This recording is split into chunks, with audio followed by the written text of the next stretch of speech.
Disclaimer, do not watch the hair.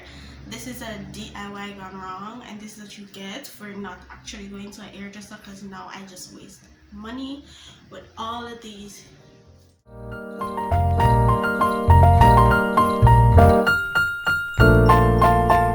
Welcome to another episode, another video, another upload of 15 Days of Christmas. I am Yushi. Today I will be telling you a story time. Since it's Christmas season, New Year season, I will be giving you a whatever the period you call Christmas time, New Year's time experience that I will never, ever forget. So basically, it's another I got robbed upload titled. I don't know what I'll call it yet, but robbed will be a part of it. Alright?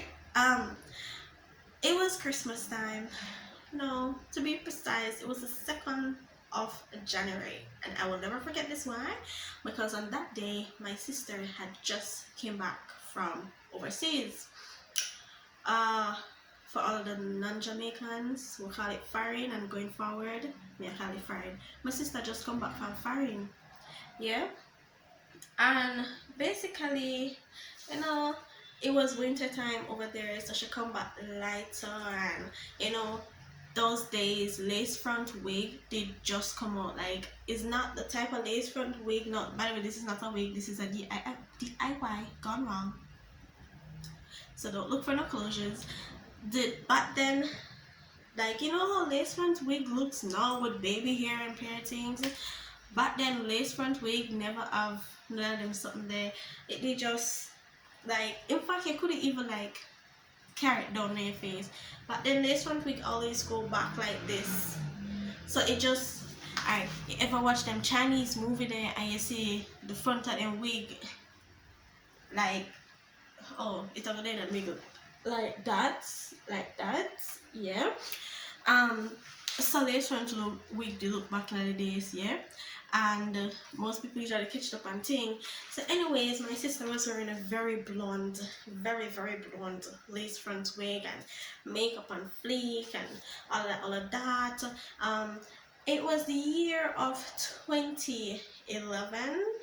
I think it was the year of 2011. I was in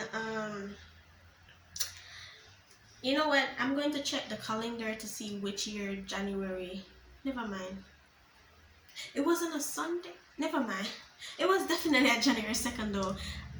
Either the year of 2012 or 2011. One of those years. But yeah. And she just come down looking chrome and pair things, dressing good and pair things. Like, she was fly from head to toe. And in case you never know, when Jamaicans are take plane, them always look fly. So when I say she did fly, right? So yeah, so it's like a custom or a I wouldn't say a tradition, because nobody call it a tradition, but a lot of people do it. So I'll just call it a tradition for Jamaican people. When you come from foreign, the day them don't really stay at them yard, you know what I mean? They don't stay inside.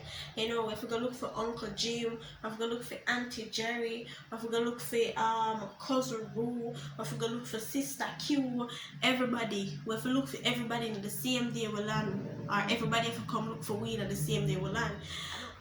But yeah, back to the story. So yeah, she did arrive like the 12 p.m. and she came home, and of course suitcase there, people are come from foreign, goodies there. So of course, me, the other my sister, click clock clock, my big sister, click clock clock, what do you have for me? I'm sure everybody was thinking the same thing. What do you have for me? That's a lot of that. That's one thing that Jamaicans think about when people come from foreign. What you bring for me?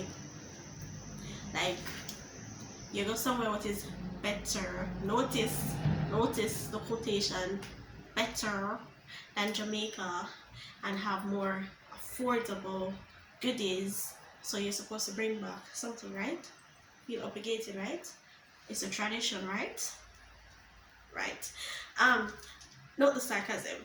So me now click me and my sister like, yo, what's popping? You know, what good? What my things say? Z. And she was like, wait, no, blah blah blah, I forgot so, I forgot blah, blah, blah, blah, blah. As a child, I was very impatient. I'm still kind of impatient, but it comes to certain things. Like certain things you can't like. I think it's just me, my personality, being impatient with certain things. Anyhow, so put on her clothes and whatever, cause she changed and put on another hot suit, wig, everything from fleek. And let me tell you, those days, as I said before, lace front wig did just a pop. So if you see a girl in a lace front wig, it means some money there behind it. Well, that's what a lot of people thought then, and that's what a lot of people still thought now, or still think now, when you see people, look good and wear things, you say, shit have money. Don't let those things fool you. Okay? Anyways, back to the story. So yeah, she dressed up and thing now, and it was like about 2 o'clock. We're going to our auntie, Sunday kind of down. In the day, my street at the time where I lived was very busy in the day, like not my avenue, but going on the main road, it was very busy, like cars and people walking on the main road. When I say busy, like you would not believe it's a main road the way busy with people on it. Okay, main road normally just busy with car and not necessarily people, but yeah, I want to busy with people too. And so, she'd have to stop and say hi to all of my mom friends in the streets, and long time I see you, yeah, you did that fine, yeah, what you bring for me? Them type of conversation then to finally reach our aunt's house. So my aunt had a thing in which if it's me alone, because I always visit my aunts, if it's me alone, once sunset, me have to stop whatever me I do and go home, because if sunset pass, she's not letting me go on the road. If I say I can't stay over tonight, I have something very important to do, she tell me, you wake up early in the morning, bed, and go home and go do what you need to do, because it's like a 15 minutes walk from where I live. So so because it was the two of us, and we were all so caught up in conversation, talking about our experience. It was not the first time we traveled, and that's another thing with Jamaica. It no matter how much time you travel, people are just want to know the experience, because every experience is different, right? And where you've been, what it's like, what you do, all the food, all the money, compare prices, compare lifestyle, compare clothes. It was just full of all of that talk. Then we eat with dinner, because another thing about my aunt, when you come over, you cannot leave our house and not eat. That's another thing about my aunt. So we have to wait till food don't cook and everything, and wait. So now by the time we leave with auntie, it was about 8-9 o'clock, and since it was the two of us and my sister was an adult and I as a kid, she had no problem in letting the two of us walk on the street alone in the night.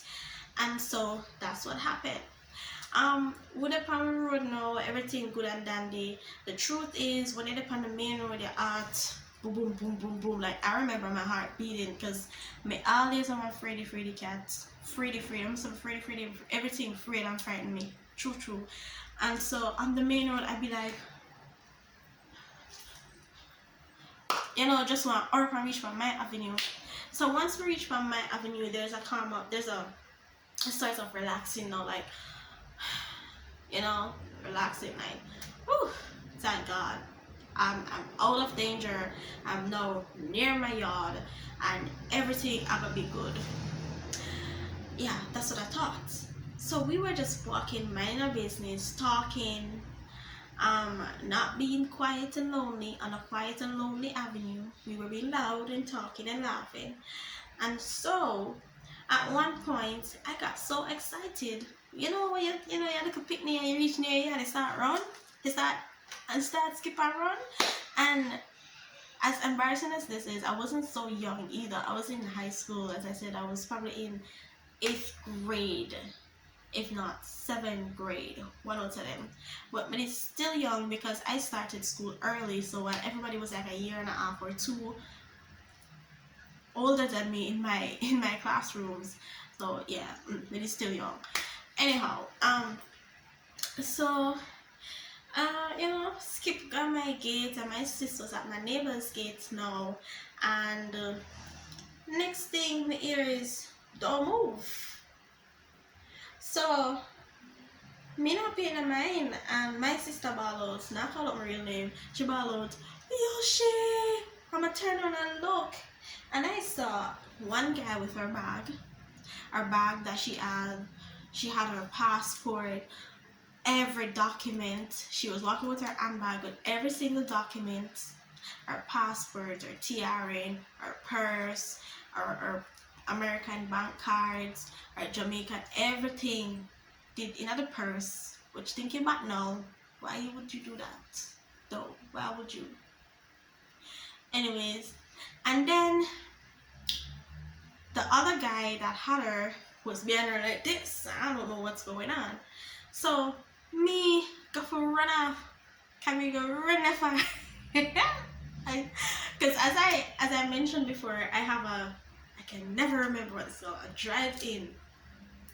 I have a drive-in, whatever they might call it. And the boy said, "Look, a girl, don't run." I must stop. And he said, "Come here." And I went to him, and my sister was crying. I don't understand why she's crying. I was scared. And at that time, I remember the Bible scripture that came to me. Not to remember it good, but the whole point of the scripture was like something about a friend, a man that would lay his life down for a friend. That came to me, because like reflecting like how Jesus laid his life down for us. And so that came to me, and I'm like, I would gladly do it, because at the time I was more into my Christian faith than I am now. And so me never feared death. As afraid as I was, at the time I did not fear death in that moment. After thinking on that scripture, I was like, I am. Yes, I was like 12. I remember, I remember thinking that, them say you're responsible for your sin when you're 12. And I'm like, well, if I die, I'm going to hell right now. So yes. So I didn't reach a teenage phase. I was 12. I was 12 in 8th grade. Yes, that's right. So so anyways, it's a little girl door and and that come to me like, would I lay my life down for my sister, my friend? And I was like, sure, why not? I'm living a more Christian life than her. If one of you didn't know, better me can get heaven. I know that's what I mean. I think, like, no joke. And so them take our things and them run away, and we run gamma them take our things, run away, and we run go to my father, tell father everything. My father came out. There's a little, we live near a inner city, so like literally our avenue connects the inner city and the main road. And so my father, him always hang out down there, so him go around there, do some talking to some people and get bad things them. That's why you have a friend everybody. That's not a good reason, don't follow me. Anyways, that's my story of when I first got robbed in this festive season. So guys, look out and be aware of your surroundings. Never put your ears around. Yeah, thank you for watching and tune in.